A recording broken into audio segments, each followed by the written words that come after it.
Imagine it's June, and your weather app shows an abnormal temperature of 116 degrees Fahrenheit, easily surpassing the previous record of 100 degrees Fahrenheit.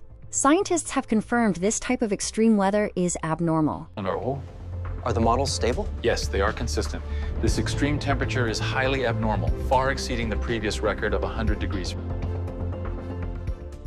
Today's word is abnormal, an adjective defined as deviating from what is usual, typical, or expected, or simply not normal. This is a word often seen in the news. Synonyms for abnormal include atypical, irregular, and anomalous.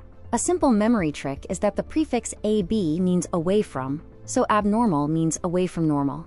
According to the news, global temperatures in 2026 are tracking abnormally high, with the southwest US recording a staggering 116 degrees Fahrenheit in June. The word abnormal is frequently used in science and environment contexts for standardized tests.